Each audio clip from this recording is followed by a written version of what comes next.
Thank you, Chairwoman Schakowsky.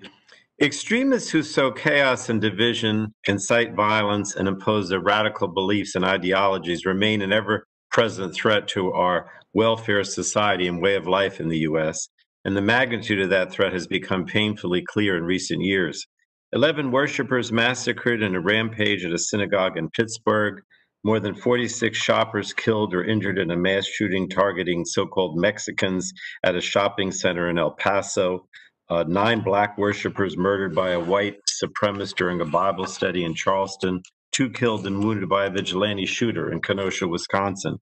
Extremists are even exploiting COVID-19 to divide our nation in the time of crisis. According to the New Jersey Office of Homeland Security and Preparedness in March, a New Jersey white supremacist group altered its propaganda and social media posts to falsely claim that immigration and Jewish people are behind the pandemic. Their members have since attended anti-lockdown events to push these egregiously false claims. So there's just a lot of anger and resentment across this country. Only last night, we saw pleas for justice in the Breonna Taylor case left unanswered by the judicial system, and this led to violence in the streets, including the shooting of 2 police officers. And such violence is obviously unacceptable. We have to work to promote civility and unity. The right to peacefully assemble and seek redress from the government is a constitutional right, but I fear that extremists online and in the streets are taking advantage of these turbulent times to divide our nation and threaten its people. Acts of violence, disruption, and misinformation represent a troubling trend of increasing extremist activity across the country. 4 of the 6 most deadly years for domestic extremist killings have occurred since 2015, and experts warn that current political and social polarization, coupled with increasing economic disparity, are ideal conditions for even further increases in extremism. Now, while extremism is not new, methods for indoctrination, radicalizing, and mobilizing individuals have evolved over the past decade. The internet, an efficient tool for the dissemination of hate and radical ideologies, traditionally left in the fringes of society, has become the predominant incubator for extremism. And social media platforms have served as the predominant outlet for bigotry, conspiracy theories, and incitements to violence. Social media companies represent their platforms as forms for connecting people, but the ability to connect like-minded people and susceptible individuals is being exploited by extremists to recruit and radicalize Americans. Now, we have seen too many stories of young people, many of whom are socially and physically isolated, who found a sense of belonging with people who turn out to be members of a hate group. They get lured by gradually more extreme content and then risk the threat of losing these new social connections if they do not conform.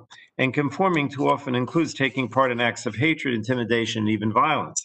This is deeply concerning, and this activity is magnified by social media's business model, which only makes the problem worse.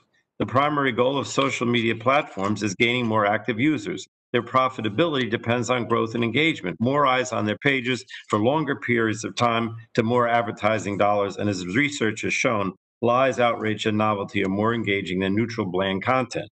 It's not that employees at these companies make a conscious choice to allow this hateful content, but their algorithms are programmed to optimize growth and engagement, often without consideration of the content that achieves it. And these algorithms don't just let harmful content exist on the platform, they actually amplify it.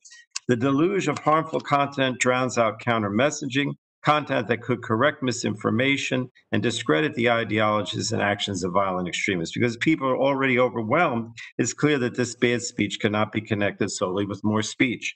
Rather than acknowledge and tackle the root of the problems, social media companies address only the public relations aspect. They rely heavily on user reporting to address extremist content, allowing disinformation and inciting content to be viewed thousands of times before it's flogged or removed. What's more, there's no doubt that some political figures are fanning the flames of extremism. This toxic political rancor is contributing to the rise of right-wing extremism in particular, which has become the greatest terrorist threat facing our nation today. The majority of all terrorist incidents in the U.S. since 1994 were committed by right-wing extremists. So we've had several hearings over the past few years trying to shine light on these problems and imploring social media companies to act. It's clear they don't want to do it on their own. So I look forward to hearing from our witnesses today about their experiences and their ideas for how Congress can make a difference. I have no doubt, Madam Chair, that we have to act. This is not going to correct itself on its own. So thank you for having the hearing, and I yield back to the chairwoman.